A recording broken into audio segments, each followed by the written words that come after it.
Ayan, magandang hapon sa inyong lahat. At eto po, medyo madilim, makulimlim, no? Time check 6:10, 6:09. So hindi tayo nakapag-video kanina umaga dahil nga sa lobat pala siya. At hindi pa kasi ako nakapag-upload ng mga nakaraan. Sayang, hindi ko na-upload. Ano yun, yung nag-ride kami. Nag-invite ako ng ride nung Sabado. Pero yung sa Sabado, i-upload natin yan, no? So, ayusin natin yan. Okay. Speed 2. Speed 3. Okay. Then, pasok ang mga tuhod para sa aerodynamic. Para medyo nakakatulong yun, guys, ha? Yung madagdagan ng 1 to 2 yung ano mo, malaking bagay yun. Speed, stop na eh, sayang. Balik tayo sa speed 1, then preno tayo para nagre-recharge tayo. Recharge, okay, recharge. Okay, so yun guys, meron pala ako ituturo din pala sa inyo dito, no? Kasi sa mga ano natin, ay teka, naipit eh. Ayan. Okay, ito pong Dynamax, meron po siyang reverse, tama? So, meron siyang reverse. Para mag-reverse siya, teka, ayan, abante natin. Hold nyo yung R. So, lalabas yung R dyan, R. Yung R na yan, lalabas. So, may persahan siyang malakas siyang atras. Ayan, malakas, diba? So, minsan naman, ayan, nagiging mabagal siya. So, sa unang pindot ninyo na hinohold ninyo siya, yun, malakas siya.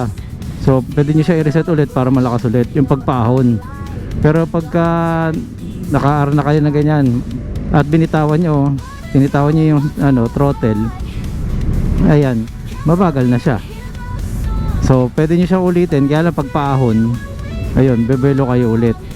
So ngayon, paano nga ba pagka puro pa atras ang gagawin ninyo? Kasi lagi kayo nakapindot, diba? R, ayan, lumalabas. So para po mag-lock nyo yan ng R or reverse, hold nyo lang po yung speed. Ayan, so hinold ko yung speed. Ulitin ko po, ha. O ayan, wala po, diba? Hold ko to, speed. Makikita naman yan kasi naka-wide tayo. Ayan, lumabas. So kahit bitawan ko po, ito po yung kamay ko, ayan, R, naka ano yan. So paatras na po yan, check ko lang. Ayan, paatras. Okay, so huwag nyo lang kakalimutan pindutin ulit yung speed para umabante. Okay, so yun po siya. Kasi kapag nakakalimutan ninyo at naka-R po yan, pagpiga ninyo, atras po yan. So yun po yung kailangan nyong malaman, guys. Okay, at kailangan talaga tinitingnan nyo rin yung panel ninyo, kasi nga po delikado kapag napabayaan nyo po na ganon, eh umatras kayo, makatama po kayo or kayo po tumama, di ba? May talsik ng ano, mamaya tutubigan natin yan kasi nagkakaroon ng ano, dot, no? Okay, so sa umaga naman, no, mapapansin niyo kahit kahit naka bukas tong park light lang, no, hindi naka headlight, pag in-start niyo, yun, may ilaw din siya. Oh, muntikan pa, nag-stop na eh. Okay, subukan naman natin ang speed, ano kagad, sports mode agad tayo sa pag-alis, no. Ayan, no, medyo malakas siya. Pero hindi po para sa akin ina-advise. Hindi ko po ma-advise sa yung ano, sports mode kayo paahon. Kasi ina-advance na lang naman din yun, no. Tama naman, mas malakas siya umahon, pero pwede rin kasi kagad masunog siya, no. So yun, kasabay natin sniper. Uy, kita niyo yun? Kasabay natin sniper, guys. 155 yan. So wala naman sumunod sa atin.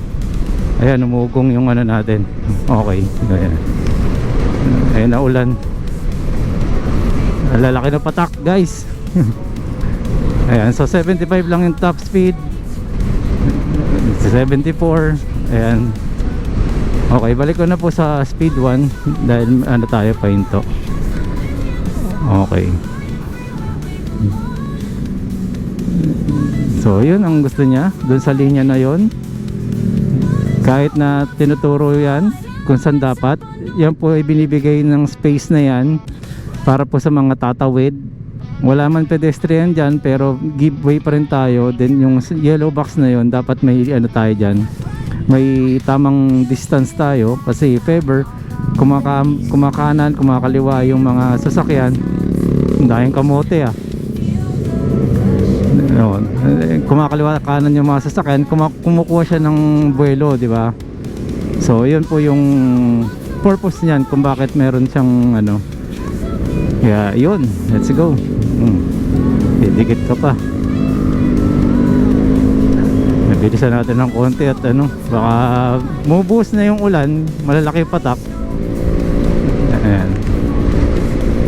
Malapit lang muna tayo para makasilong tayo ng kahit papaano kung sakaling ano, ready lang tayo. So balik tayo sa speed na normal speed, gear 2. Doon tayo sa kabila. So sarado pa rin to kasi ito po yung may nasunog, no. Hanggang ngayon po ayos sila dyan para madaanan. So pumapasok yan dun sa Quezon City General Hospital. Ayun, may cake. Yun, signal na, porket naka-signal, liko na lang kagad, wala nang check. So yun lang muna ang ating mga sharing. So may share tayo ng features nitong Dynamax na i-feature natin ang kanyang features. Ayun na, lumalaki yung patak. Buhos na siya, guys. Teka, hanap tayo ng diskarte na masisilungan natin. Okay, so dito na lang po muna, guys, at itatago na po natin to, itong mic natin, mababasa. Okay, thank you po. Lakas na, oh. Napakalakas ng ulan.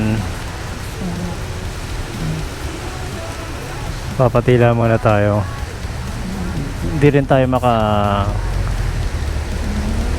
ano doon kasi may baha. So meron tayong mga katabi ritong, huwag kayo mag-alala, hindi tayo nananaksak. Okay, ito muna tayo, maya na lang. Dilim mo. So okay, once again, Marvin Chua Motovlog po. Maraming salamat po. Salamat din po sa mga nag-subscribe. Okay, bulol pa, no?